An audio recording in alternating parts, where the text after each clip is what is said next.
ආඥාව තමයි He said, love the Lord your God with all your heart, ඔබගේ දෙවියෝ ස්වාමීන් වහන්සේට නුඹේ මුළු හදවතින්ම ප්‍රේම with කරන්න. all your strength, නුඹගේ මුළු ශක්තියෙන්ම. with all your being. ඔබගේ මුළු මනින්ම. What does that mean? මොකක්ද ඒකේ අර්ථය? What God meant in that from scripture was ඒ පදේ අර්ථය තමයි that you love the Lord your God ඔබ දෙවියන් වහන්සේට ප්‍රේම කරන්න ඕන. in your thoughts, ඔබගේ සිතුවිලි වලින්, in your words, ඔබගේ වචන වලින්, in your deeds, ඔබගේ ක්‍රියාකාරකම් වලින්, in your actions, ඔබගේ හැසිරීම් රටාවෙන්, feelings, ඔබගේ හැඟීම් වලින්, your desires, ඔබගේ ආසාවල් වලින්, your emotions, ඔබගේ හැඟීම් වලින් your attitudes. ඔබ ලියා ගන්න අවශ්‍යද? අපි වේගවත්ව යනවා නම් පොඩ්ඩක් අපිට කියන්න. ලියන්න ඕන නම් බ්‍රදර්ලට. Now, this is not the lesson, so I'm just sharing it from my heart. This is not. So this is what God meant. ඉතින් මේක තමයි දෙවියන් වහන්සේ කිව්වේ. So worship is not just about singing songs. ඉතින් නමස්කාරය කියන්නේ නිකන් ගීතිකා ගායනා කිරීම නෙවෙයි. Worship is not just limited to 30 minutes in a church. ඉතින් නමස්කාරය කියන්නේ සභාවක විනාඩි 30කට සීමා වෙච්ච දෙයක් නෙවෙයි. This is not my subject for today. අද දවසේ මම කරන්න යන පාඩම මේක නෙවෙයි. But I'm just sharing it from your heart. නමුත් මම මගේ හදවතින් ඔබත් එක්ක බෙදා ගන්නවා. In God's eyes, දෙවියන් වහන්සේගේ ඇස් හමුවේ worship නමස්කාරය is a lifestyle. ඇවිල්ලා ජීවන රටාවක්. So don't think that worship is just about singing songs. ඉතින් ඒ නිසා හිතන්න එපා ගීතිකා ගායනා කිරීම පමණයි නමස්කාරය කියන්නේ කියලා. That's only one little portion of worship. ඒ නමස්කාරය එක කොටසක් විතරයි But the worship that God expects from you and I, නමුත් දෙවියන් වහන්සේ ඔබගෙනුයි මගෙනුයි බලාපොරොත්තු වෙන නමස්කාරය to live a lifestyle of worship. නමස්කාරයේ ජීවන රටාවක් පවත්වාගෙන යන්න තමයි උන්වහන්සේ කියන්නේ. In your thoughts, ඔබගේ සිතුවිලි වල you have to be watchful about the thoughts that come into your mind. ඔබගේ මනසට නිතර දෙවේල එන්නව සිතුවිලි ගැන ඔබ ප්‍රවේශම් වෙන්න ඕන. When thoughts come into your mind, ඔබගේ මනසට සිතුවිලි එන විට you got to ask yourself, ඔබ ඔබගෙන් අසා සිටිය යුතුයි. does this thought, is this a act of worship to my God? මේ සිතුවිල්ල මගේ දෙවියන් වහන්සේට මේක උන්වහන්සේට නමස්කාරයක් වෙනවද මේ සිතුවිල්ල? If that thought is not a worship to God, මේ සිතුවිල්ල මගේ දෙවියන් වහන්සේට නමස්කාරයක් නොවේ නම් you got to quickly take it and cast it down at their feet. ඒක ඉතා ඉක්මනින්ම ඒ සිතුවිල්ල ඔබගෙන් බැහැර කළ යුතුයි. Because that is an act of worship. මොකද ඒක ඇවිල්ලා නමස්කාරයේ ක්‍රියාදාමයක්. So if you permit other thoughts to come into your mind, ඉතින් ඔබගේ මනසට ඔබ ඉඩ හැරියොත් එම විවිධාකාර වූ හැඟීම් එන්ට නැත්නම් විවිධාකාර වූ සිතුවිලි එන්ට ඔබ ඉඩ හැරියොත් එම it becomes the worship to Satan. ඒක සාතනික නමස්කාරයක් වෙන්න යනවා එවිට. Why do I say that? මම එසේ කියන්නේ ඇයි? Because God said in His word මොකද දෙවියන් වහන්සේ උන්වහන්සේගේ වචනය කියනවා that He dwells among the praises of His people. උන්වහන්සේගේ ප්‍රශංසාව මැද්දේ වැඩ වාසය කරනවා කියන එක. God cannot come into our midst unless through our praise. දෙවියන් වහන්සේට අපේ මැදයට පැමිණෙන්න බෑ අපේ ප්‍රශංසාව මැද්දේ හැර. That is why He wants us to live a lifestyle of worship. ඒ නිසා තමයි උන්වහන්සේට අවශ්‍ය අපි නමස්කාරයේ ජීවන රටාවක් පවත්වාගෙන යන්න. So that wherever you go, ඒ කියන්නේ අපි කොහෙ ගියා when you are involved in your work throughout the day, ඔබගේ රාජකාරිවල නියැලෙන විට දිනපතා when you are cooking in your home, ඔබගේ නිවසේ ඔබ උයනකොට no matter what you are doing, ඔබ මොනා කළත් God wants that to be an act of worship. දෙවියන් වහන්සේට අවශ්‍ය ඒ කරන හැම ක්‍රියාවලියක්ම උන්වහන්සේට නමස්කාරයක් වෙනවද කියන එක දකින්න. Why? ඇයි? Because only then God can come and dwell in your presence. එවිට තමයි උන්වහන්සේට හැකි වෙන්නේ ඔබගේ මැද්දේ ඇවිල්ලා වාසය කරන්න. God wants to get involved in your life. දෙවියන් වහන්සේට අවශ්‍යයි ඔබගේ ජීවිතයේ පංගුකාරයෙක් වෙන්න. God wants to get involved in your family. දෙවියන් වහන්සේට අවශ්‍යයි ඔබගේ ජීවිතයේ ඔබගේ පවුලේ පංගුකාරයෙක් වෙන්න. God wants to get involved in your marriage. දෙවියන් වහන්සේට අවශ්‍යයි ඔබගේ විවාහ ජීවිතේ පංගුකාරකම් දරන්න. God wants to get involved in the lives of His children. දෙවියන් වහන්සේට අවශ්‍යයි ඔබගේ දරුවන්ගේ ජීවිතවල පංගුකාරකම් දරන්න. God wants to get involved in your business. දෙවියන් වහන්සේට අවශ්‍යයි ඔබගේ ව්‍යාපාරයේ පංගුකාරකම් දරන්න. God wants to get involved in your workplace. දෙවියන් වහන්සේට අවශ්‍යයි ඔබගේ රැකියා කරන ස්ථානයේ පංගුකාරකම් දරන්න. God wants to be a part of your life 24 hours of the day. පැය 24ක් මුළුල්ලේ දෙවියන් වහන්සේට අවශ්‍යයි ඔබගේ ජීවිතයේ පංගුකාරකම් ගොඩනගා ගන්න ඔබත් එක්ක. Only you can decide whether you allow God to come into your life or not. දැන් ඔබ තමයි තීරණය කරන්න ඕන ඔබ ඉඩ හරිනවද දෙවියන් වහන්සේට ඔබගේ ජීවිතේට ඇවිල්ලා පංගුකාරකම් කරන්න ඉඩ හරිනවද නැද්ද කියන එක තීරණය තියෙන ඔබ අතේ. You have the power to welcome Him or you have the power to stop Him. ඔබට බලය තියෙනවා උන්වහන්සේව ආරාධනා කරන්නත් ඔබට බලය තියෙනවා උන්වහන්සේට දොර වසා දමන්න. When your thoughts and your words are not an act of worship to God, ඔබගේ සිතවිලි සහ ක්‍රියාකාරකම් උන්වහන්සේට නමස්කාරයේ ක්‍රියාදාමයක් වෙන්නේ නැතිකොට then there is no room for Him. ඒ කියන්නේ උන්වහන්සේට ඉඩ ප්‍රස්තාවක් නැහැ කියන එකයි. So be careful about this. ඒ නිසා මේ ගැන ඔබ ප්‍රවේශම් වෙන්න ඕන. Especially today in Christian life. විශේෂයෙන් අද කිතුණු ජීවිතේ Many Christians live double lives. බොහෝ කිතුණෝ දෙබිඩි ජීවිතයක් ගෙනියනවා. They have two faces. ඔවුන්ට තියෙනවා මුහුණු දෙකක්.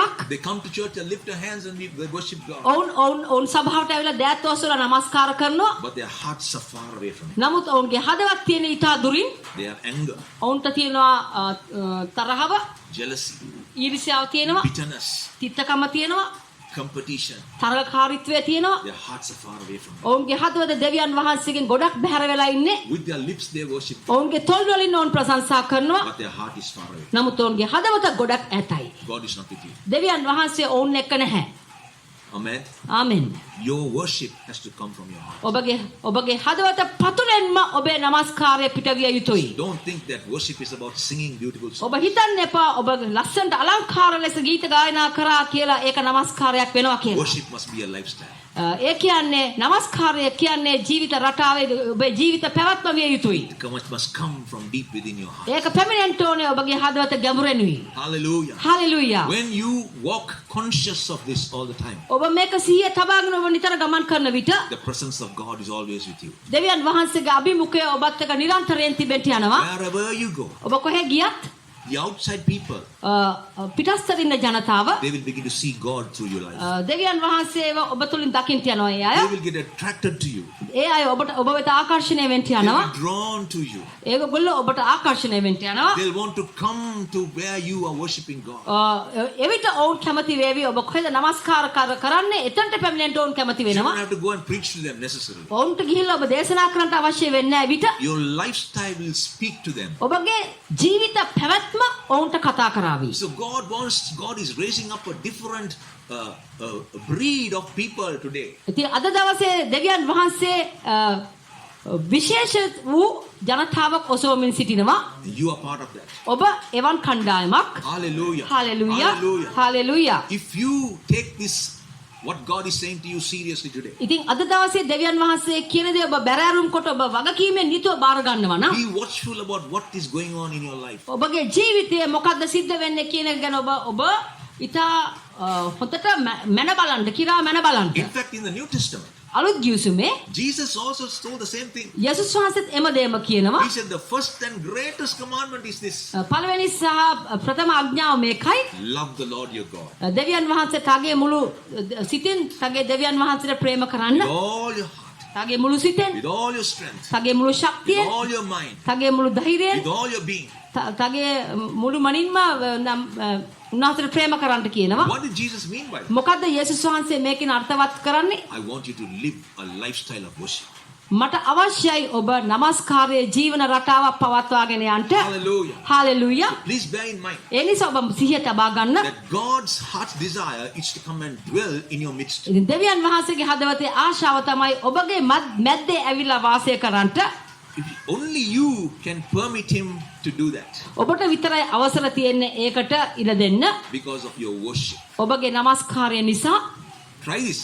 මේක ඔබ ක්‍රියාත්මක කරලා බලන්න. From today onwards, try it. අද පටන් ඔබ ක්‍රියාත්මක කරලා බලන්න. Live a lifestyle of worship. ජීවන ඔබගේ ජීවිතේ නමස්කාරයේ ජීවන රටාවක් ඔබ ගොඩනගා ගන්න. Don't wait till you come to church on a Sunday morning to worship.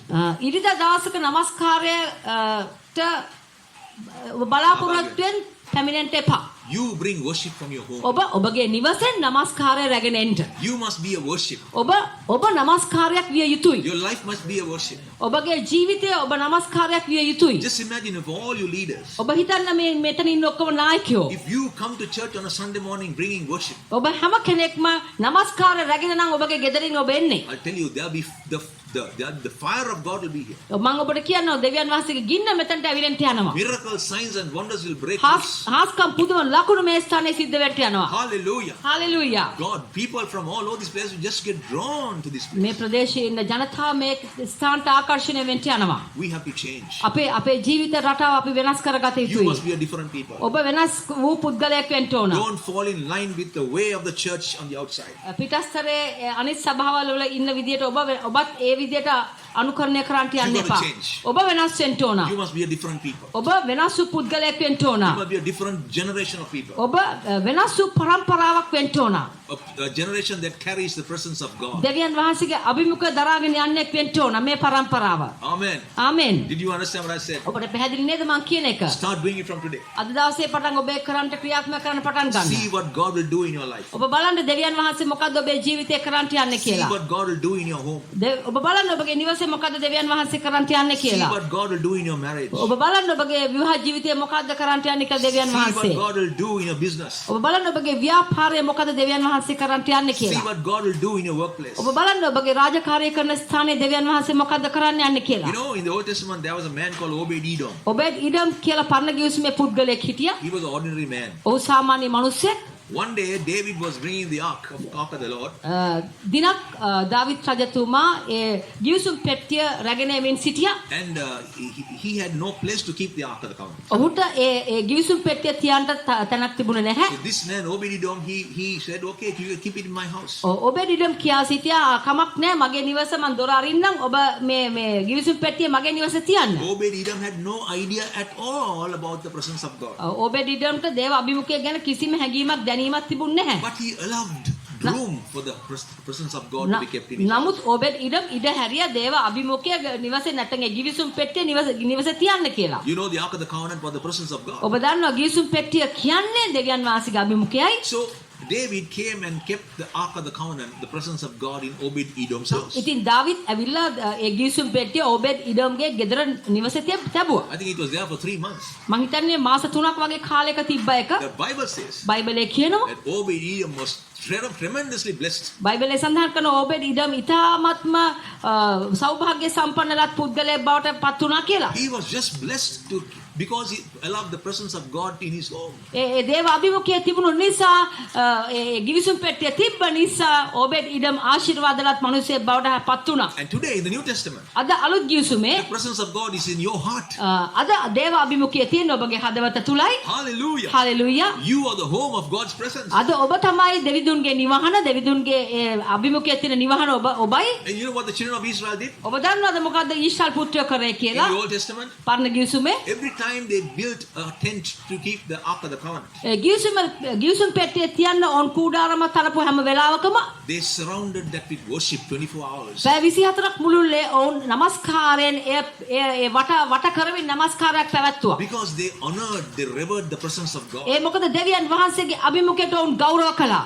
Hallelujah. Hallelujah. And God blessed them. දෙවියන් වහන්සේ ඔවුන් ආශිර්වාද කළා. Today the presence of God is in your heart අද and my heart. අද දවසේදී දේව අභිමුඛයේ තියෙන ඔබගේ මගේ හදවත තුලයි. Where is the worship? එහෙනම් නමස්කාරය කොහෙද? How can you limit worship for 30 minutes on a Sunday morning? එහෙනම් කොහොමද අපි විනාඩි 30කට ඉරිදා දවසේදී ඒ නමස්කාරය සීමා කරන්න When the යන්නේ? presence of God is in your heart, ඔබගේ හදවතේ දේව අභිමුඛයේ තියෙන වෙලාවේ how can you stop worshiping Him? ඔබ කොහොමද ඒ සීමා කරන්න යන්නේ දෙවිදුන්ට දෙන නමස්කාරය? How can you limit worship only on a Sunday morning? ඉරිදා දවසේ විතරක් ඔබ නමස්කාර කරලා ඔබ සෑහීමකට පත් වෙන්න යන්නේ කොහොමද? The presence of God is in your heart. දෙවියන් වහන්සේගේ අභිමුඛයේ තියෙන ඔබගේ හදවත ඇතුලේ You and I should be worshiping Him 24 hours of the day. ඔබ පැය 24ක් මුළුල්ලේ උන්වහන්සේට නමස්කාර කරන පුද්ගලයෙක් බවට පත් වේ යුතුයි. God is waiting to do a miracle in your life. ඒ මොකද දෙවියන් වහන්සේ ඔබගේ ජීවිතේ හාස්කමක් කරන්න බලාගෙන ඉන්නවා. He cannot do it unless you worship Him. ඒක එසේ කරන්න බෑ ඔබ නමස්කාර කරන්න තුරා.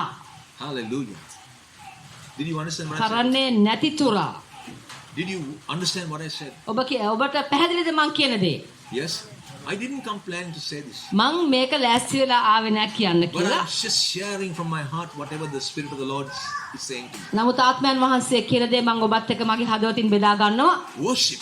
නමස්කාරය This is the reason why we are living. අපි ජීවත් වෙන්නේ මේ උදෙසයි. This is the purpose for which God created you and I.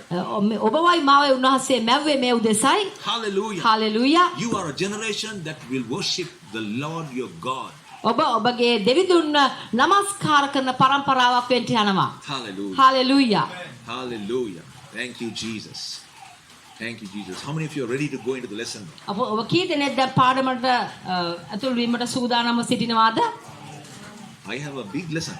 මාළඟ තියෙන ලොකු පාඩමක්.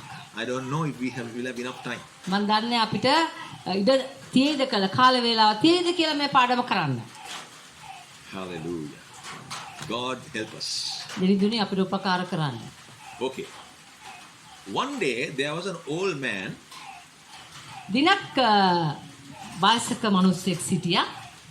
He was telling a story to his grandson. ඔහුගේ මුණුබුරාට මෙන්න මේ කතන්දරයක් කියනවා. The story was about two wolves. කතන්දරය ඇවිල්ලා වෘකයෝ දෙන්නෙක් ගැන. And he said the name of one wolf was evil.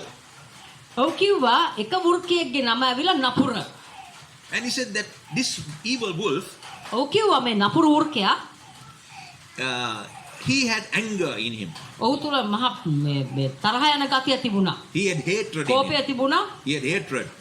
වෛරය තිබුණා. He had jealousy. ඔහුට ඊර්ෂ්‍යාව තිබුණා මේ වෘකයාට. He had greed. ඔහුට තිබුණා පෙරේතකම. He had pride.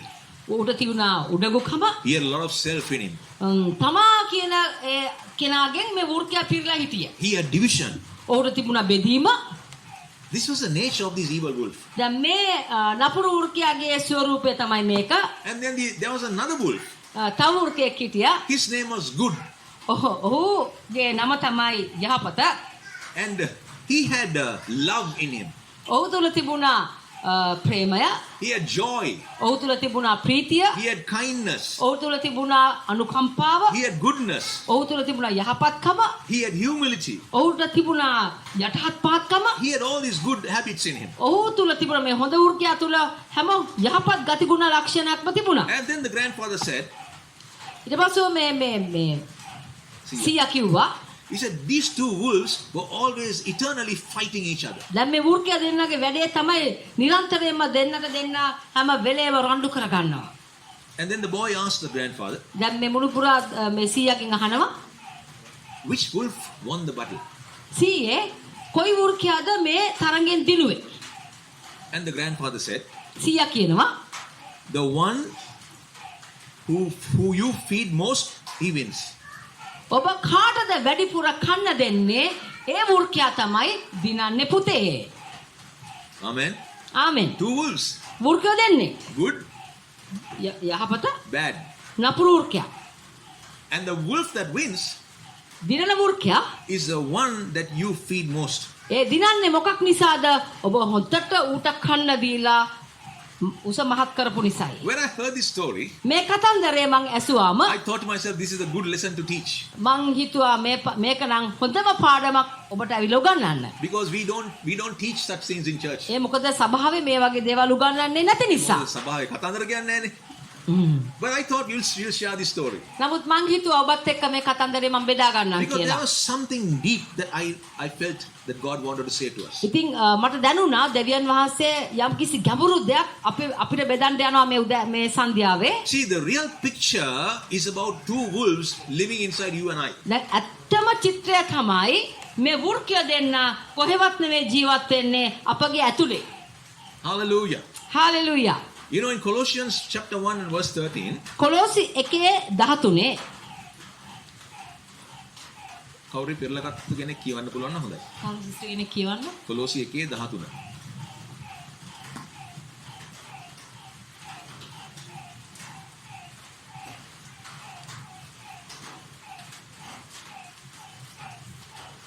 කොලොසි අන්ධකාරයේ බලයෙන් අප මුදා තමන්ගේ ප්‍රේමයේ පුත්‍රයාගේ රාජ්‍යයට අප පමුණවා ගත්තේක. Okay. Now the Bible says here දැන් බයිබලයේ මේ ස්ථානයේ කියනවා that you and I were redeemed from the kingdom of darkness. ඔබවයි මාවයි අන්ධකාරයේ රාජ්‍යයෙන් මුදවලා ආලෝකයේ රාජ්‍යයට ගෙනාව බව. That means at one time you and I, we belong to the kingdom of darkness. දැන් ඒ කියන්නේ එක්තරා දවසක ඔබයි මමයි අන්ධකාර රාජ්‍යයේ සිටියා. But Jesus came නමුත් යේසුස් වහන්සේ පැමිණියා. and shed his blood, උන්වහන්සේගේ ලේ හැලුවා. gave his life උන්වහන්සේගේ ජීවිතය අප දෙසා දුන්නා. as a ransom, පූජාවක් හැටියට. and he redeemed you and I from darkness. ඔබවයි මාවයි අන්ධකාර රාජ්‍යයෙන් මුදවා ගත්තා. And he brought us into the kingdom of light. ඒ විතරක් නෙවෙයි අපිව ආලෝකයේ රාජ්‍යයට පැමිණෙව්වා. Amen. Amen. You all agree with me. ඔබ අපිත් එක්ක එකඟ වෙනවා නේද? Amen. Amen. Amen. That's the truth. ඒක තමයි සත්‍ය. But my question is this. දැන් මගේ ප්‍රශ්නය මේකයි. If God brought you and I from darkness into the light, ඔබවයි මාවයි දෙවියන් වහන්සේ අන්ධකාර රාජ්‍යයෙන් ආලෝකයේ රාජ්‍යයට ගෙන ආවා නම් why is it that we still find it hard to advance in the kingdom of God? ඇයි අපි මේ තරම් පොර බදන්නේ දේව රාජ්‍යයේ ඉදිරියට ගමන් කරන්න? Good question. ඉතා හොඳ ප්‍රශ්නයක්. Ask yourself. ඔබ ඔබෙන්ම මේක අසා ගන්න. We have a big struggle අපි to advance in the things of God. අපිට ලොකු පොර බැදිල්ලක් තියෙනවා දෙවියන් වහන්සේගේ දේවල් සම්බන්ධයෙන් ඉදිරියට ගමන් කරන්න. Next question. ඊළඟ ප්‍රශ්නය. Why are we not able to appropriate the promises of God? ඇයි අපිට දෙවියන් වහන්සේගේ පොරොන්දු අත්පත් කරගන්න අපි අපොහොසත් වෙන්නේ? ඇයි අපි දෙවියන් වහන්සේගේ පොරොන්දු අත්පත් කරගන්න අපොහොසත් වන්නේ? දෙවෙනි ප්‍රශ්නය. Why is there so big struggle in our lives? ඇයි මේ තරම් ලොකු පොර බැදිල්ලක් අපේ ජීවිතේ තියෙන්නේ? Next question. ඊළඟ ප්‍රශ්නය. We see that many Christians, අපි දකිනවා බොහෝ කිතුණුවෝ one day we are up, the next day we are down. දිනක් අපි හොඳ ඉහළ මට්ටමක ඉන්නවා ඊළඟ දවසේ බිම පාත. Again we are up, again we are down. ආයෙත් අපි ඉහළ ආයෙත් අපි පහළ. Why is that? ඇයි එසේ වන්නේ?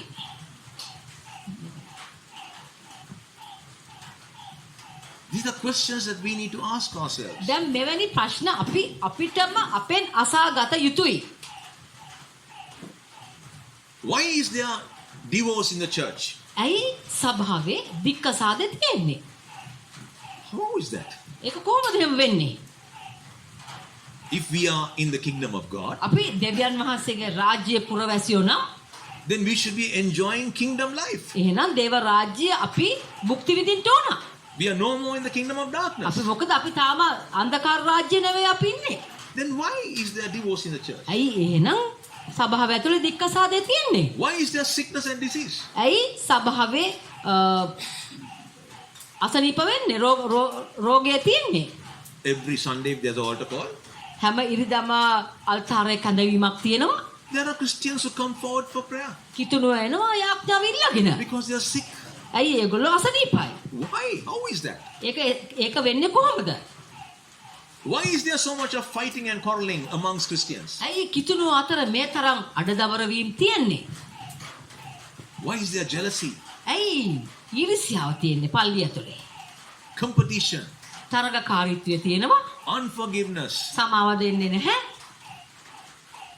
Why are we not enjoying kingdom life? ඇයි අපි දේව රාජ්‍යයේ අපි භුක්ති විඳින්නේ නැත්තේ? Now are these things in church? දැන් මේවා සභාව ඇතුලේ තියෙනවාද? මම මේ කියපු කාරණා සභාව තුල තියෙනවද නැද්ද? It's there. නෑ කියන කෙනෙක් ඉන්නවද? Yeah, it is there. ඔව් ඒක තියෙනවා. I've been a Christian for almost 30 years. දැන් මං කිතුණුවෙක් වෙලා අවුරුදු 30ක් වගේ වෙනවා. And I've always been asking this question. මම මේ ප්‍රශ්නේ හැම වෙලේම මම හිතනවා. In church must be the most perfect people. සභාවේ නේනම් ඉතින් ඔක්කොම අංග සම්පූර්ණ අය ඉන්න ඕනේ. But the worst people are in church. නමුත් භයානකම ඉන්නේ සභාව ඇතුලේ. How is that? ඒක වෙන්නේ කොහොමද? If you are in the kingdom of God, how can that be? ඔබ දේව රාජ්‍යය නම් ඒක වෙන්නේ කොහොමද? You know why? ඔබ දන්නවද ඇයි කියලා? It is because there is a battle that is going on inside of you. ඒ මොකද ඔබගේ ඇතුලේ පොර බැදිල්ලක් තියෙන නිසායි.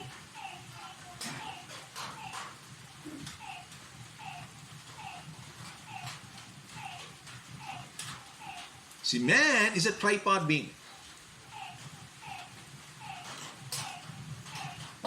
මනුස්සයා කොටස් තුනකින් සැදුම් ලත්තෙක්. මනුස්සයා කොටස් තුනකින් සැදුම් ලත්තෙක්. He is a spirit being. මනුස්සයා කියන්නේ ආත්මික ජීවියෙක්. මනුස්සයා කියන්නේ ආත්මික ජීවියෙක්. He has a soul. මේ මනුස්සයාගේට තියෙනවා ප්‍රාණයක්. මේ මනුස්සයාට තියෙනවා ප්‍රාණයක්. And what is the soul of man? දැන් මොකද මනුස්සයාගේ මේ ප්‍රාණය කියන්නේ? You can put two equal signs and write it. ආ Put it two equal signs and write. ආ ප්‍රාණය ළඟට. ප්‍රාණය ළඟට සමාන කිරීම දාලා ලියා ගන්න කියනවා. Soul is broken down into three parts. මේ ප්‍රාණය කොටස් තුනකට කැඩෙනවා.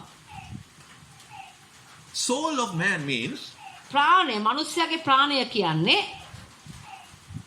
his mind, ප්‍රාණය කියන්නේ ඔහුට ඒ ප්‍රාණයේ තියෙන මනස නැත්නම් සිත. his mind. He has a will. තම කැමැත්ත And emotions. හැඟීම්. හරිනේ කොටස් තුන. හැඟීම්. Mind, will, emotions. මනස තම කැමැත්ත හැඟීම්. ඔය කොටස් තුන තියෙනවා. Yeah. So when you talk about the soul of man, ඉතින් මනුස්සයාගේ මේ ප්‍රාණය ගැන කතා කරද්දී it is his mind, his will, and his emotions. ඒ එකනාගේ මනස තම කැමැත්ත සහ හැඟීම් කියන කොටස් තුන. That is where he makes all his decisions. මේ ස්ථානයේදී තමයි මනුෂ්‍යයා තීරණ ගන්න තැන. The soul. ඒ කියන්නේ ප්‍රාණය. ඔය ප්‍රාණය ඔස්සේ තමයි මනුෂ්‍යයා තීරණ ගන්නෙ. He is the decision maker. ඔහු තීරණ ගන්නේ ඔය ස්ථානයේ. The soul of man. මනුෂ්‍ය ප්‍රාණයෙන්. So when man got born again, ඉතින් මනුෂ්‍යයා නැවත උත්පාදනය ලැබුවාම his spirit got born again. ඔහුගේ ආත්මය නැවත උත්පාදනය වුණා. මනුෂ්‍යයා නැවත උත්පාදනය වුණාම ඒ කියන්නේ ඔහුගේ ආත්මයයි නැවත උත්පාදනය වුණේ. If you want to know why, ඔබට අවශ්‍ය නම් දැනගන්න ඇයි කියලා in the book of Genesis, උප්පත්ති කතාවේ when Adam sinned against God, Adam දෙවියන් වහන්සේට එරෙහිව පාපය කළාම God separated himself from Adam. දෙවියන් වහන්සේ ආදම්ගෙන් ඉවත් වුණා. වෙන් වුණා. We learned about it before. අපි ඒක මීට කලින් ඉගෙන ගත්තා. The presence of God left Adam. ඒ කියන්නේ දේව අභිමුඛය ආදම්ව හැර ගියා. And Adam became spiritually dead. ඒ කියන්නේ ආදම් මල පුද්ගලයෙක් බවට ආත්මිකව මල පුද්ගලයෙක් බවට පත් වුණා.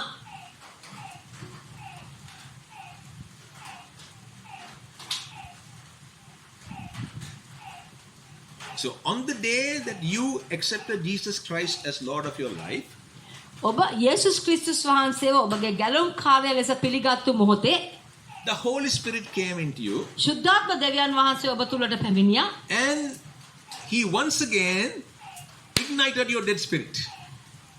උන්වහන්සේ මොකද කරේ?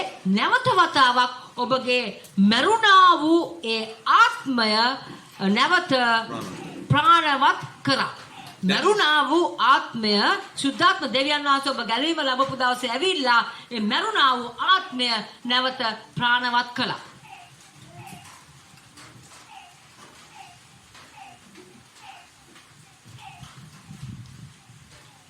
That is how you became born again. ඒ ආකාරයෙන් තමයි ඔබ නැවත උත්පාදනය ලැබුවේ. That is why we are called born again Christians. ඒ නිසා තමයි අපි හඳුන්වන්නේ නැවත උත්පාදනය ලැබූ කිතුණුව කියලා. So all of you here are born again Christians. ඉතින් මෙතන ඉන්න ඔබ හැමෝම නැවත උත්පාදනය ලැබූ කිතුණුවයි. So your spirit becomes born again. ඒ කියන්නේ ඔබගේ ආත්මය නැවත ජීවය ලැබුවා. නැවත උත්පාදනය ලැබුවා. ඔබේ ආත්මය. But your soul නමුත් ඔබේ ප්‍රාණය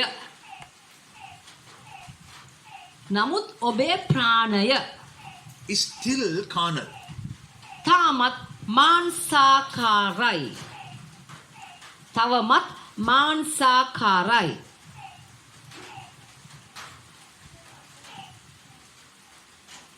That is why ඒ නිසා තමයි there is always a struggle inside of you. ඒ නිසා තමයි ඔබගේ ඇතුලේ මේ තරම් පොර බැදිල්ලක් තියෙන්නේ.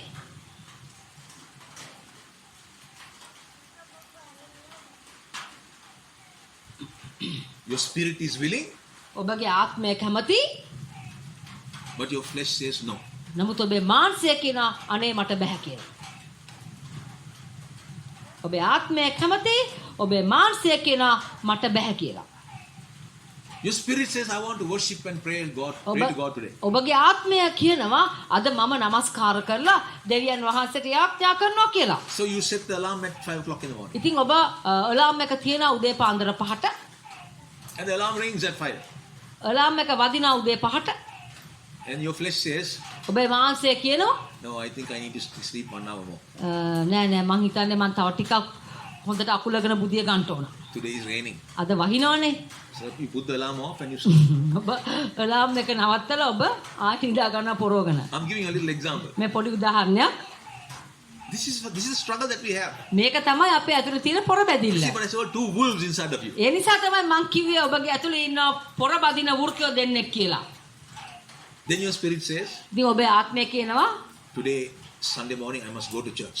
අද ඉරිදා දවසේ මම යන්න ඕන සභාවට. But your flesh says, ඔබේ මාංශය කියනවා today the Mahabotu is coming. If I go to church, I will not be able to collect my fish. අද මහ බෝට්ටු වෙනවනේ. ඉතින් මම අද පල්ලි ගියොත් එහෙම මගේ මාළු කොටස මට අහිමි වෙන්න පුළුවන්. Pastor මම කියලා ෂේප් වෙන්නම්. අද මාළු ටික අරගන්න ඕනේ. Manse. This is the flesh. මේක තමයි මාංශය. So there is always, in every decision that you have to make, ඉතින් ඔබ ගන්න ඕන හැම තීරණයකම there is always a struggle. හැම වෙලේම පොර බැදිල්ලක් තියෙනවා. When this happens, මේක මෙසේ වෙද්දී you have to be careful. ඔබ ප්‍රවේශම් වෙන්න ඕන. You must know ඔබ දැනගන්න ඕන which wolf are you feeding. ඔබ කොයි වෘකයටද දැන් කන්ට දෙන්න ඕනේ. If you give room to the Manse wolf, ඔබ ඉඩ හැරියොත් එම මාංශය වෘකයට he will become big and big. එයා ඔබගේ ජීවිතේ ලස්සනට වැඩෙන්න පටන් ගන්නවා. විශාල වෙන්න පටන් He ගන්නවා. will become so strong ඒ මාංශය වෘකයා ඒ තරමට ශක්තිමත් වේවි. and he will begin to tell the spirit ඔහු ආත්මයට කියාවි. what he should do. මාංශය කියයි ආත්මයට මෙන්න මේක කරන්න කියලා. When the spirit man should be dictating terms to the flesh man, ආත්මික මිනිස්සයා මාංශයේ මිනිස්සයාට යම් යම් දේවල් කරන්න කියලා කියනවා වෙනුවට it works the other way around. ඒක අනිත් පැත්තට ක්‍රියාත්මක වේවි. ඒ කියන්නේ මාංශයේ මිනිස්සයා ආත්මික මිනිස්සයාට නිර්දේශ කරයි අහවල් දේ කරන්නට ඒ මං කියන විදිහට ජීවත් වෙන්න කියලා. Why is that? ඇයි ඒක එසේ වෙන්නේ? Whose mistake? කාගේ වැරද්දද? Not the pastor, සභා පාලකතුමාගේ නෙවෙයි, not your husband, ඔබගේ ස්වාම පුරුෂයාගේ නෙවෙයි, not your wife, ඔබගේ භාර්යාවගේ නෙවෙයි, not your neighbor, ඔබගේ අසල්වැසියාගේත් නෙවෙයි, not the brother in church. ඔබගේ සභාවේ ඉන්නේ මේ සහෝදරයාගේ නෙවෙයි. You are responsible. ඔබමයි ඒකට වග කියන්න ඕනේ. You fed your manse. ඔබ තමයි ඔබගේ මාංශයට කන්න දීලා ලොකු කරේ. And today your manse is dictating terms to your atme. ඉතින් අද දවසේදී මොකද වෙලා තියෙන්නේ? මාංශෙන් ආත්මයට යම් යම් දේවල් කියනවා, නිර්දේශ කරනවා කරන්න කියලා. Hallelujah. Hallelujah. Hallelujah. Hallelujah. So we have to now become more knowledgeable about the spirit world. ඉතින් අපි මේ ආත්මික තලය ගැන ගොඩක් දැනගත යුතුයි, දැනමුතු විය යුතුයි. So the old man ඉතින් ඒ කියන්නේ අපේ පරණ මිනිස්සයා, and the old nature අපේ පරණ ස්වභාවයන් that is supposed to be dead in Christ ක්‍රිස්තුස් යේසුස් වහන්සේ තුල මැරෙන්න ඕන මේ පරණ මිනිස්සයා is not yet dead. තාම මිය ගිහිල්ලා නැහැ. That is why there's a struggle. ඒ නිසා තමයි මේ තරම් පොර බැදිල්ලක්. Romans chapter 6 verse 4. රෝම 6:4. Sister Givan.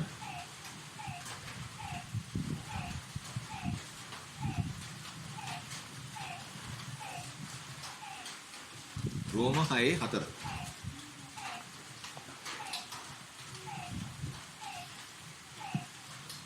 එතරින් ක්‍රිස්තුස් වහන්සේ පියාණන් වහන්සේගේ මහිමේ කරුණාවටගෙන මරණුන්ගේ නිගමන ලැබුවාසේම අපි ජීවනයේ අල්පකාලකමින් හැසිරෙන පිණිස මරණය තුළට බෞතිස්මේ කරුණාවටගෙන උන්වහන්සේ සමග තැන්පත් වන ලැබුණු.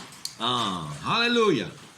We are buried with Christ in baptism. දැන් මෙතන ඔය කියන විදිහට අපි ක්‍රිස්තුස් යේසුස් වහන්සේගේ අපේ බෞතිස්මය ලැබූ දවසේදී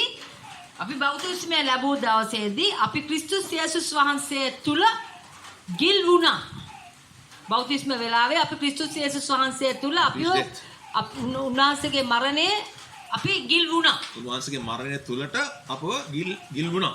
This is why baptism is important. මේ නිසා තමයි බෞතිස්මය මේ තරම් වැදගත් වෙන්නේ. Everybody baptized here? මෙතන ඉන්න ඔක්කොමල බෞතිස්මය ලබලා දින්නේ. Very good. This is why Peter told in the book of Acts. ඒ නිසා තමයි පේතෘස්තුමා ක්‍රියාපොතේ කියන්නේ Repent and be baptized. පසුතැවිලි වෙලා බෞතිස්මය ලබන්න. He didn't say repent and come after 6 months you are baptized. ඔහු කිව්වේ නෑ පසුතැවිලි වෙලා මාස 6කින් එන්න බෞතිස්මය ලබන්න කියලා. Repent and be baptized. පසුතැවිලි වෙලා බෞතිස්මය ලබන්න. Very important. ඊට වැදගත්. Why? ඇයි? Because baptism ඒ මොකද බෞතිස්මය is about you, your old man, being buried in Christ. ඒ කියන්නේ ඔබගේ පරණ මනුස්සයා ක්‍රිස්තුස් යේසුස් වහන්සේ තුල මිහිදන් කිරීමක්. That is what Romans 6:4 says. රෝම 6:4 කියන්නේ ඒකයි. So you cannot put off baptism for 6 months. ඒ නිසා ඔබට බෑ බෞතිස්මය මාස 6කට කල් දාන්න. If you put off baptism for 6 months, ඔබ මාස 6කට බෞතිස්මය කල් දැම්මොත් එහෙම that man is still not dead. ඒ කියන්නේ මිනිස්සයා තාම මැරිලා නැහැ කියන That එකයි. man is still not buried in Christ. තාම ඔහු ක්‍රිස්තුස් වහන්සේ තුල මැරිලා නැහැ කියන එකයි ඒ So කියන්නේ. you see how much of mistakes we make, ඒ අපි බලන්න කොච්චර දේවල් අපි වරද්ද ගන්නවද? right? So, and then it says, ඊළඟට කියනවා even as Christ was raised from the dead, ක්‍රිස්තුස් වහන්සේව මලුන්ගෙන් උත්ථාන කළා වගේ you and I were buried in baptism with Christ. ඔබවයි මාවයි ක්‍රිස්තුස් යේසුස් වහන්සේ තුල බෞතිස්මය තුල අපිව මිහිදන් කරලා And when we were raised up from the waters, අපිව ඒ ජල බෞතිස්මයෙන් උඩට එනකොට අපි we were raised from the dead just as Christ was raised from the dead. ක්‍රිස්තුස් වහන්සේ මලුන්ගෙන් නැගිට්ට ආකාරයට ඔබවයි මාවයි ඒ ආකාරයට නැගිටෙව්වා. So when you and I were raised out of the waters of baptism, ඉතින් ඒ කියන්නේ ඔබයි මමයි ඒ ජල බෞතිස්මයෙන් අපි උඩට එනකොට වතුරෙන් උඩට එනකොට who came out of the water? කවුද උඩට ආවේ? පරණ මිනිහද අලුත් මිනිහද? The new man. අලුත් මිනිසයා. Where was the old man? එහෙනම් පරණ මිනිසයා කෝ? Dead, buried in Christ. ක්‍රිස්තුස් යේසුස් වහන්සේ තුල මැරුණා. So to walk in the newness of life, ඉතින් අලුත් ජීවිතේ අලුත් රටාවේ ගමන් කරන්න නම් you and I, we need to be dead to the works of the flesh. ඔබයි මමයි අපේ ජීවිතේ බලපාන්නා වූ මානසික ක්‍රියාවල් වලට මියදෙන්න අවශ්‍යයි.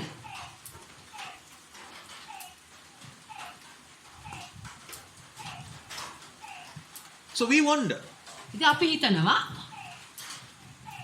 I have asked this question myself. මම මගෙන් මේ ප්‍රශ්නේ අහගත්තා. How can a man be born again කොහොමද මිනිසෙක් නැවත උත්පාදනය වෙලා and be filled in the Holy Spirit සුද්ධාත්මයෙන් පිරීලා and yet have a sinful nature? කොහොමද පාපිෂ්ඨ ස්වරූපයක් ඒ පුද්ගලයා තුල තියෙන්නේ? How many of you have asked this question? ඔබ කී දෙනෙක් මේ ප්‍රශ්නේ අසා තිබෙනවද?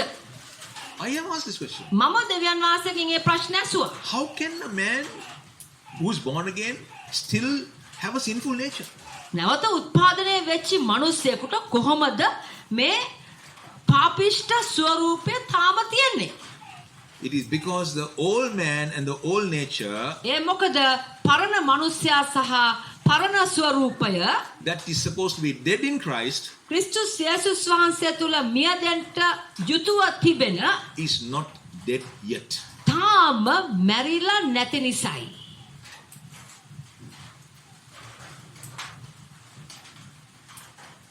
Every time this sinful nature rises up inside of you, ඔබ බලන්න ඔබගේ ජීවිතේ මේ පාපිෂ්ඨ ස්වරූපය අවදි වෙන හැම මොහොතකම this is what happens in the lives of Christians. මේක තමයි කිතුණුවාගේ ජීවිතේ වෙන්නේ. Every time the old sinful nature rises up, ඒ මිනිස්යාගේ තියෙන පරණ ස්වරූපය අවදි වෙන අවස්ථාවල් වල instead of reminding himself, when this old nature rises up in the lives of man, ඔව් මිනිස්යාගේ මේ පරණ ස්වරූපය අවදි වෙන අවස්ථාවල් වල instead of him reminding himself that his old nature is dead in Christ, ඔහු ක්‍රිස්තුස් යේසුස් වහන්සේ තුල මිය ගිහිල්ලා ඉන්නේ කියලා මතක් කරගන්නවාට වෙනුවට we deal it on the surface. අපි මොකද කරන්නේ? මතු පිටින් ක්‍රියාත්මක කරනවා. මතු පිටින් උඩින් We nip it at the bud. අපි මේ පොට්ටුවේ උඩින් කඩලා දානවා. උඩින් කඩලා දානවා. And we don't deal with the root. අපි මුලට ගිහිල්ලා මුල ක්‍රියා කරන්නේ නැහැ. අපි මුලට ගිහිල්ලා ක්‍රියාත්මක කරන්නේ නැතුව උඩින් කඩලා දානවා ප්‍රශ්නේ. We repent, අපි පසුතැවෙනවා. we ask forgiveness, අපි සමාව ඉල්ලනවා. and we continue with life. අපි ජීවිතේ ගෙවාගෙන යනවා. And after a while, ටිකක් කල් ගියාම this surfaces back again. නැවත වතාවක් අර පරණ මනුෂ්‍යයා ආපහු ඇවිල්ලා. Let's say, for example, anger. උදාහරණයකට අපි හිතමු අපිට තරහ යනවා. Instead of dealing with the root of the problem, ඒ ප්‍රශ්නේ මුලට ගිහිල්ලා ක්‍රියාත්මක වෙනවා වෙනුවට instead of reminding yourself and saying, ඔබටම මතක් කරගෙන කියා ගන්නවා වෙනුවට I am dead in Christ. මම ක්‍රිස්තුස් වහන්සේ තුල මිය ගිය පුද්ගලයෙක්. I am buried in Christ. මම ක්‍රිස්තුස් වහන්සේ තුල මාව දැන් වලලා තියෙන්නේ. My old nature is buried in Christ. මගේ පරණ ස්වරූපය ක්‍රිස්තුස් වහන්සේ තුල වලලා තියෙන්නේ. I am a new creation. මම අලුත් මැවිල්ලක්. All things are passed away. පරණ දේ පහව ගියේය. Behold, all things are new. හැම දෙයක්ම අලුත් වී හමාරයි. What are you doing? ඔබ මොකක්ද කරන්නේ? You are uprooting that thought and you are casting it down under your feet. ඔබ එසේ කීමෙන් වෙන්නේ ඔබ ඒ ආපු සිතුවිල්ල උදුරලා දාලා ඔබගේ පාද පාමුලට විසි කරනවා එකයි.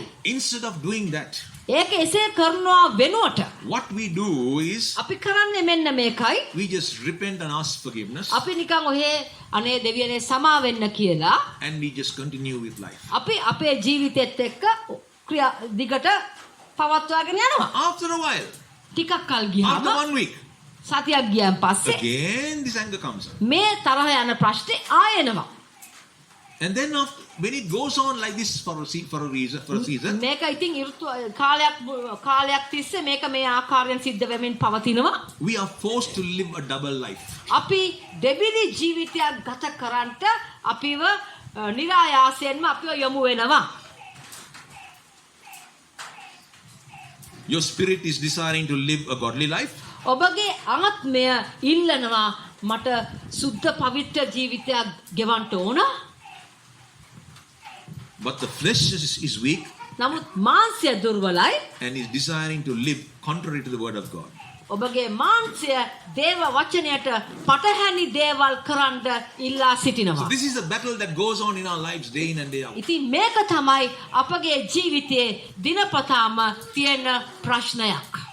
You pray, ඔබ යාඥා කරනවා. you fast, ඔබ නිරාහාරව සිටිනවා. you confess the word of God, ඔබ දේව වචනය ප්‍රකාශ කරනවා. you do everything right. ඔබ ඔක්කොම හරියට දේවල් කරනවා. But you have not put to death the old man in you. නමුත් ඔබගේ පරණ මනුෂ්‍යව ඔබ මරණයට පත් කරවලා නැහැ තාම. So I want you to, every one of you, to take stock of your lives. ඉතින් ඒ නිසා ඔබ හැම කෙනෙක්ම ඔබගේ ඇතුළාන්තර තත්වය ගැන ඔබ සෝදිසි කිරීමක් කරන්න ඕන. You sit by yourself and take stock of what is going on in your life. ඉතින් ඔබ පැත්තකට වාඩි වෙලා ඔබගේ ජීවිතයේ මොනවද සිද්ධ වෙන්නේ කියලා ඔබ පොඩ්ඩක් ඔබ ගැන තක්සේරු කිරීමක් කරන්න ඕන. Write down every area in your life which is contrary to the word of God. දේව වචනයට ඔබගේ ජීවිතයේ පටහැනිව මොනවද සිද්ධ වෙන්නේ කියන එක ඔබ බලන්න. Write down every action in your life which is supposed to be dead in your life. ඔබගේ ජීවිතයේ already dead. Yeah, Christus wants it fuller. Can you tell that again?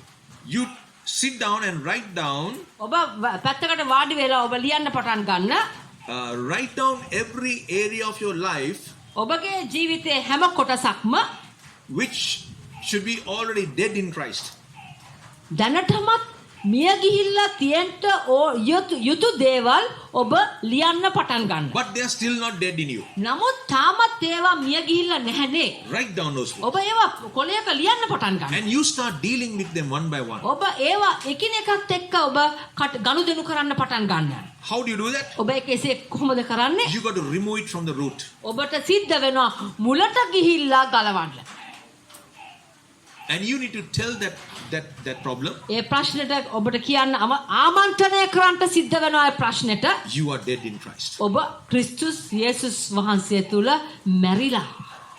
You have no more authority, no more power to work in my life. ඔබට කිසිම ආධිපත්‍යයක් නැහැ මගේ ජීවිතේ ක්‍රියාත්මක කරන්න. 2 Corinthians chapter 10 2 කොරින්ති 10 verses 4 to 6. 4 වෙනි පදේ ඉඳලා 6 වෙනකන් සිස්ටර් කියවන්න. 2 කොරින්ති 10.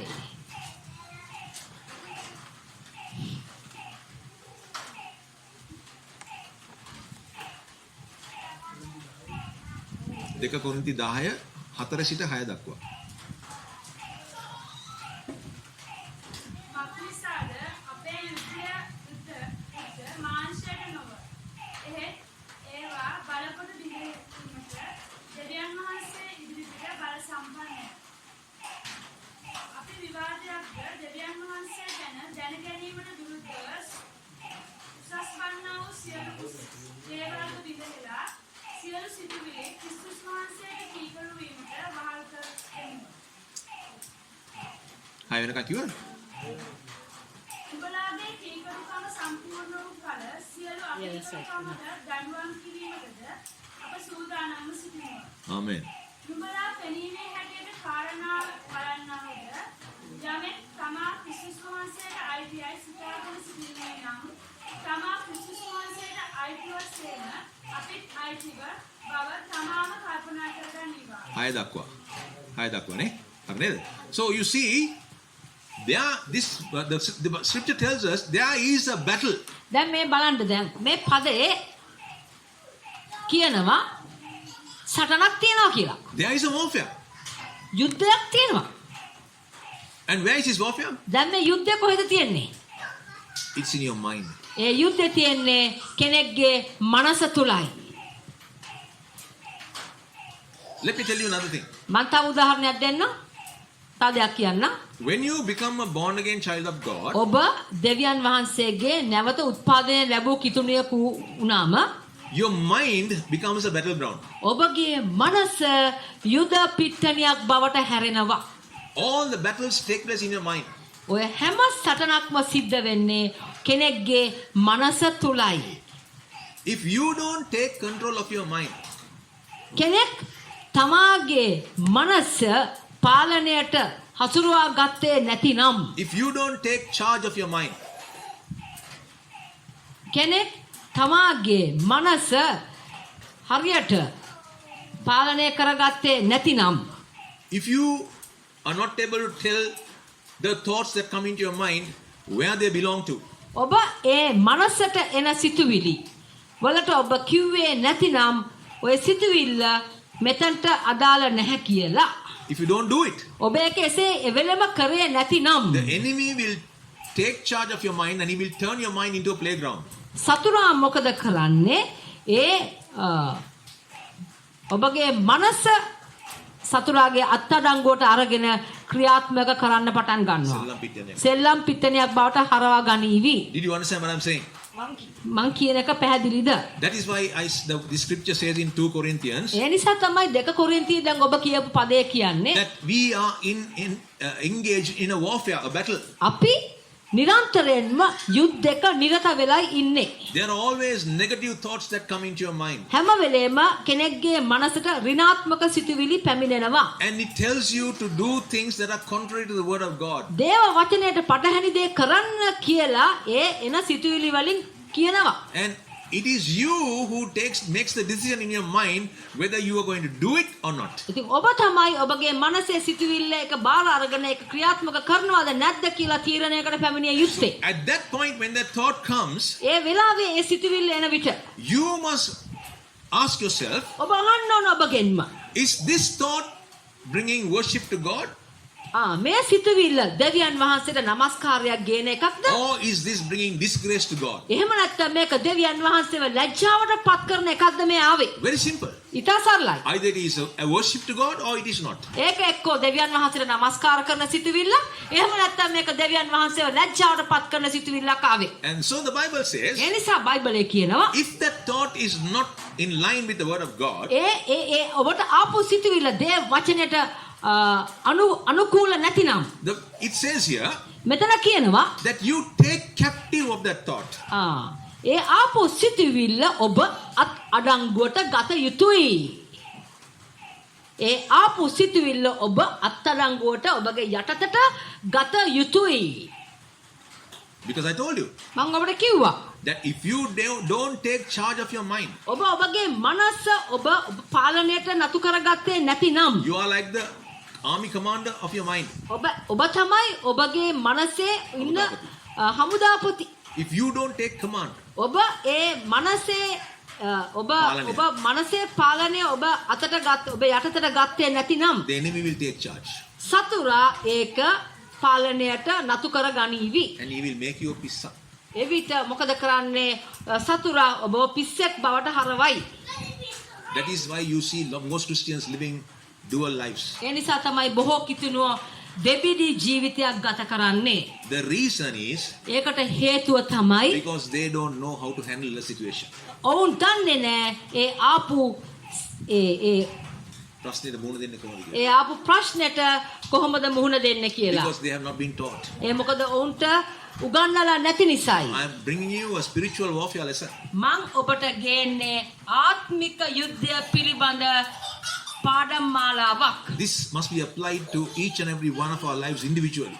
ඔබ එකිනෙකා පෞද්ගලිකව ඔබගේ ජීවිතවලට මේවා අනුයුක්ත කළ යුතුයි. And then the Bible says බයිබලයේ කියනවා that you take every thought captive ඔබට ඔබගේ එන හැම සිතුවිල්ලක්ම ඔබගේ අත්අඩංගුවට ගන්න නැත්නම් ඔබගේ පාදවලට යටත් කරන්න කියලා තියෙනවා එතන. every thought that is not in line with the word of God. දේව වචනයත් එක්ක එකඟ වෙන්නේ නැති හැම සිතුවිල්ලක්ම. So when a thought comes, yeah. I'll give you an example. උදාහරණයක් හැටියට Now how many of you are married here? මම ඔබට උදාහරණයක් පෙන්නන්න. ඔබ කී දෙනෙක් වන්දන විවාහකද? Right. So most of you are married. ඔබ බොහෝ දෙනෙක් විවාහ වෙලා ඉන්නේ. You see, one of the enemy's attack මේ බලන්න දැන් මේ උදාහරණයක් දෙන්නේ. සතුරාගේ එක සටන් වදින එක ස්ථානයක් තමයි is to bring division amongst husband and wife. ස්වාමි පුරුෂයා සහ භාර්යාව අතර ભેදය ගේන එක. This is number one plan, මේක ඇවිල්ලා නම්බර 1 සැලැස්මයි සතුරා. to bring division. සතුරා ගේන නම්බර 1 සැලැස්ම තමයි ભેදය ගේන එක ස්වාමි පුරුෂයා සහ භාර්යාව අතර. He started this in the Garden of Eden මේක පටන් ගත්තේ කොහෙද? Eden උයනේදී. between Adam and Eve. Adam සහ ඒව අතර. He has still not given up. තාම ඒක සටන ඌ අතාරගෙන නැහැ. If he can bring division between the husband and wife, ස්වාමි පුරුෂයා සහ භාර්යාව මැද්දට ભેදය ගේනවා කියන්නේ he has won the battle. සතුරා දිනුවා.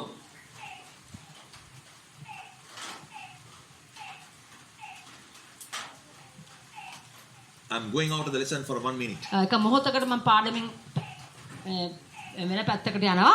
You know why he does that? ඇයි ඒක එහෙම කරන්නේ? Because the husband and wife, ඒ මොකද ස්වාමි පුරුෂයා සහ භාර්යාව this relationship මේ සම්බන්ධකම is a covenant relationship. මේක ඇවිල්ලා givisumේ සම්බන්ධකමක්. It's not an ordinary covenant relationship. මේක නිකන් එසේ මෙසේ givisum සම්බන්ධකමක් නෙවෙයි ස්වාමි පුරුෂයයි භාර්යාවයි අතර තියෙන්නේ. It is a blood covenant. මේක ඇවිල්ලා ලේ givisumට සම්බන්ධකමක් තියෙන givisum.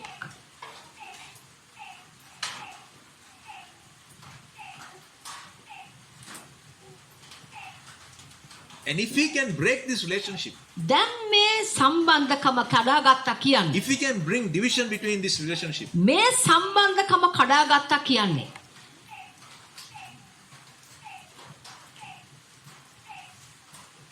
you have disobeyed the ordinance of God. ඔබ දෙවියන් වහන්සේගේ අඥාවට අකීකරු වුණා කියන එකයි. What does the Bible say in the New Testament? බයිබලයේ අලුත් ගිවිසුමේ මොනවද කියන්නේ? What God has brought together, no man shall set apart. දෙවියන් වහන්සේ එකතු කළා උදේ මනුෂ්‍යයා විසින් වෙන් නොකෙරේවා. And the Bible says that God hates divorce. බයිබලයේ සඳහන් කරන ඒ විතරක් නෙමෙයි දෙවියන් වහන්සේ දික්කසාදේ හෙලා දකිනවා. Why? ඇයි? Because it is a covenant relationship. ඒ මොකද ඒක ගිවිසුමේ සම්බන්ධකමක් නිසායි. A covenant relationship is forever. ඒ කියන්නේ ගිවිසුමේ සම්බන්ධකමක් කියන්නේ ඒක සදාකාලිකයි. Marriage is not a contract. විවාහය කියන්නේ කොන්තරත්තුවක් නොවේයි. Contract has a season for a period. කොන්තරත්තුකාරයා කාල වේලාවකට වැඩේ කරලා යනවා. Marriage is not a contract. නමුත් විවාහය කියන්නේ කොන්තරත්තුවක් නොවේයි. Covenant. ඒක ගිවිසුමක්. That is why when we get married, ඒ නිසා තමයි කෙනෙක් යුවලක් විවාහ වෙනකොට we make a promise අපි පොරොන්දු දෙනවා until death do us apart. මරණයට එකට ඉන්නවා කියන එක. So the devil, ඒ නිසා සතුරා the first thing that he attack that he brings to your life ඔබගේ ජීවිතයට දෙදෙනෙක්ගේ ජීවිතයට ගේන පළවෙනි attack, ප්‍රහාරය තමයි division. ભેද කරනවා. If you are not cautious ඔබ ප්‍රවේශම් වුණේ නැතිනම් about the thoughts that pass through your mind, ඔබගේ සිතුවිලි හරහා එන සිතුවිලි ගැන ඔබ ප්‍රවේශම් වුණේ නැතිනම් like I told you in the beginning, මම මුලින් ඔබට කිව්වා වගේ every thought that comes, ඔබගේ සිතුවිලි වලට එන හැම සිත හරහා යන හැම සිතුවිල්ලක්ම අපි අර මේ පෙනේරේ දාලා තේවක් කරන්නේ උදේට, just like that කියන්නේ පෙනේරේ මේ තේවක් තේකොළ ටික පෙරන්නේ just like that. ඒ වගේ තමයි You got to take every thought and put it through that penere. ඒ හැම සිතුවිල්ලක්ම ඒ පෙනේරේ ඇතුලෙන් යවන්න සිද්ධ වෙනවා ඔබට. What is that penere? මොකක්ද ඒ පෙනේරේ? The Holy Spirit. ශුද්ධාත්ම දෙවියන් වහන්සේ කියන පෙනේරේ. ශුද්ධාත්ම දෙවියන් වහන්සේ. And you will know ඔබ දැනගනීවි whether this thought is an act of worship or if it is an act of disgrace. ඔබ එතකොට දැනගනීවි මේ ආපු සිතුවිල්ල මේක නමස්කාරයේ සිතුවිල්ලක්ද මට ආවේ එහෙම නැත්නම් දෙවියන් වහන්සේව ලැජ්ජ කරන සිතුවිල්ලක්ද මේ ආවේ. And every thought that is not in line with the word of God, ඉතින් ඒ කියන්නේ දේව වචනයත් එක්ක එකඟ නොවන හැම සිතුවිල්ලක්ම 2 Corinthians 10:4-6 says that you take it captive and bring it to the obedience of Christ. දෙක කොරින්ති 10:4-6 කියනවා ඒ හැම සිතුවිල්ලක්ම ඔබගේ වැරදි සිතුවිල්ල. ඒ හැම වැරදි සිතුවිල්ලක්ම ඔබගේ පාද යටට ගෙනල්ලා කීකරු කරවන්න කියනවා. කීකරු කරවන්න. Hallelujah. So the enemy brings thoughts like this. දැන් සතුරා මේ වගේ සිතුවිලි ගේනවා. Gee, I don't know why I married this woman. අනේ මන් දන්නේ මම මොකට මෙයා එක්ක විවාහ වුණාද? කාටද මේ ඉඳලා තියෙන්නේ? කවුරුත් අත උස්සන්නේ මම දන්නවා. මම තාම අලුත්නේ. I don't know why I married this man. මන් දන්නේ ඇයි මේ මිනිහා මං ගිහලා කසාද බැන්දේ. ඊට සියයට තියනවා ඊට You know, then your eye goes to your next door neighbor's wife. ඊළඟට මොකද වෙන්නේ ටිකක් කල් ගියාම ඔබගේ ඇස් දෙක යනවා අල්ලපුවත් ඉන්න ඒ සුන්දර කාන්තාවට. Charm. If I had married her, I would have been better. යෝ එයාව බැඳගත්තා නම් මීට වැඩිය හොඳයිනේ. Or you look at the sister who is leading worship in church. Spirit-filled woman. I wish if I had married her. එහෙම නැත්නම් ඔබ හිතනවා මේ සභාවේ ආත්මික ලෙස නමස්කාරයෙන් මඟ පෙන්නනේ සහෝදරි. ඒ දැකලා අයියෝ මං එයාව බැඳගත්තා නම් මීට වැඩිය හොඳයිනේ. Thoughts. සිතුවිලි. It all starts with thoughts. ඒ හැම දෙයක්ම පටන් ගන්න සිතුවිල්ලකින්. The enemy's first target is your mind. සතුරාගේ මූලික සැලැස්ම තමයි ඔබගේ මනස. What does the mind belong to? දැන් මනස අයිති වෙන්නේ කොතනටද? කොතනද අයිති ඔගොල්ලෝ වෙන්නේ? මනස. ලියාගත්තා. ඔගොල්ලෝ ලියාගත්තා. ප්‍රාණයට. Soul.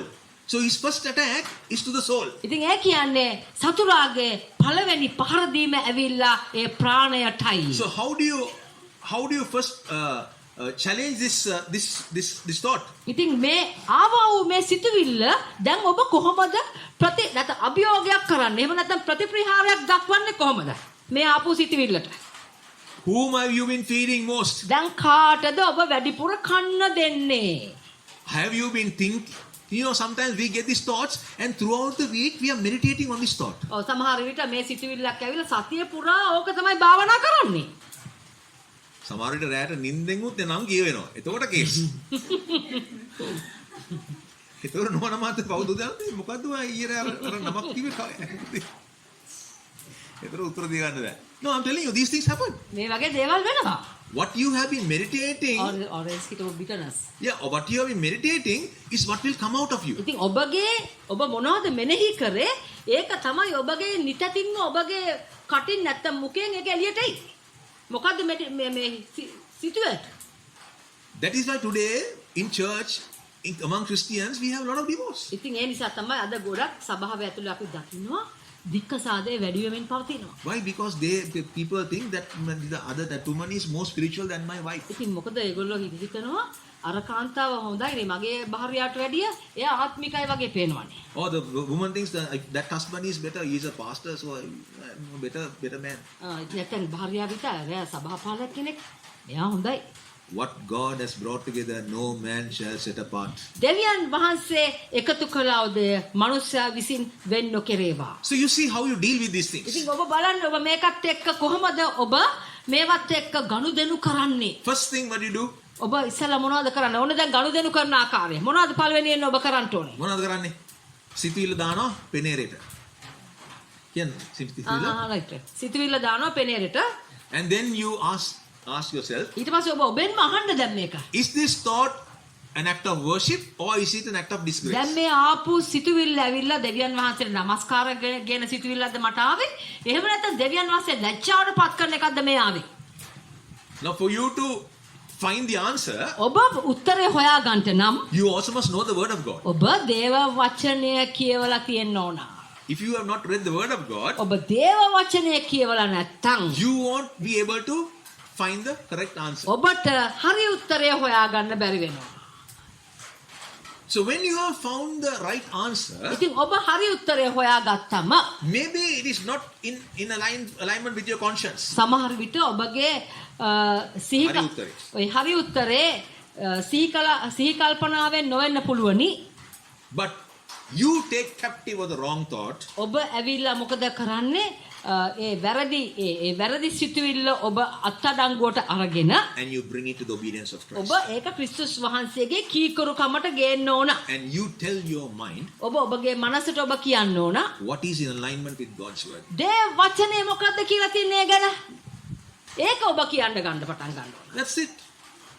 එච්චරයි.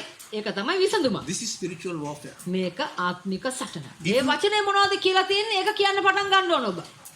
If you don't do that, ඔබ ඒක කිව්වේ නැතිනම් for 50 years of your marriage, you'll be still battling it. ඔබ අවුරුදු 50ක් තිස්සේ විවාහ වෙලා හිටියත් ඒ ප්‍රශ්නෙත් එක්ක ඔට්ටු වෙයි. Every day you'll be saying, ඔබ හැමදාම ඒක කියාවි. "Shit, කරාදේ මම අරයා බැන මට මේම ජීවත් වෙන්න ජීවිතයක් එන්නේ නැහැ." Shit, හැමදාම. So what happens then? ඉතින් මොකද්ද වෙන්නේ එතකොට?